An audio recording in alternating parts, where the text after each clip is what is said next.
नमस्कार दोस्तों, आज के वीडियो में आपका स्वागत है। आज आपको बहुत ही ज़रूरी जानकारी देना चाह रहा हूं मैं कि आपकी गाड़ी में कट कट करके आवाज़ आ रहा है तो आप चेन लॉक चेंज कर देते हैं। और भी कारण रहता है। अगर एक राउंड में एक बार कट कट करके आवाज़ आ रहा है तो समझ जाइए कि चेन लॉक का है। अगर ज़्यादा कट कट करके आवाज़ आ रहा है तो ये देखिए, इस पॉकेट बेयरिंग ख़राब हो सकता है तो आवाज़ आता है। ये हम लोग का सही है, लेकिन एक ख़राब हो सकता है, ख़राब रहता है तो ज़्यादा आवाज़ आता है कट कट करके। तो अगर एक राउंड में एक बार आवाज़ कर रहा है तब तो चेन लॉक चेंज कीजिए। अगर ज़्यादा आवाज़ कर रहा है तो समझ जाइए कि इस पॉकेट बेयरिंग का है। इस पॉकेट बेयरिंग चेंज कीजिए, 100% सही हो जाएगा। अब एक राउंड में अगर एक बार कट कट करके आवाज़ आ रहा है तो चेन लॉक चेंज कीजिए तो सही हो जाएगा।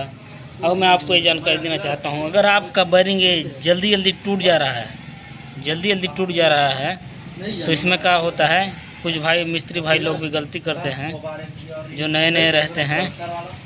ये है हाफ एक्सल है ये, तो पैसन प्रो में बड़ा वाला लगता है। ये जो गैप रहता है बड़ा रहता है, इसी वजह से इसमें छोटा वाला लगा देने से जल्दी जल्दी टूटता है। जो जितना भी बड़ा वाला हब है इस पॉकेट का, उसमें अगर छोटा वाला ये लगा दिए तो जल्दी जल्दी बेयरिंग टूटेगा। तो ध्यान दीजिएगा इसको। अगर बड़ा हब है तो बड़ा हाफ एक्सल लगाइए, छोटा है तो छोटा हाफ एक्सल लगाइए।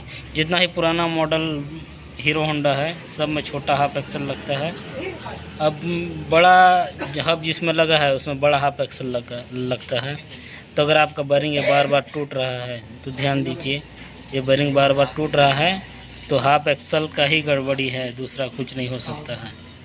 हाफ एक्सल का ही खराबी रहता है।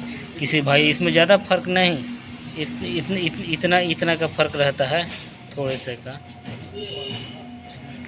यानी एक से 2 mm का फ़र्क रहता है।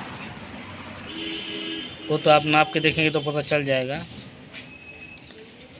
ये बहुत ज़रूरी है। ये बेयरिंग अगर बार बार टूट रहा है तो इसको चेंज करना। बड़ा है तो बड़ा लगाइए, छोटा है तो छोटा लगाइए। 100% आपका प्रॉब्लम सॉल्व हो जाएगा।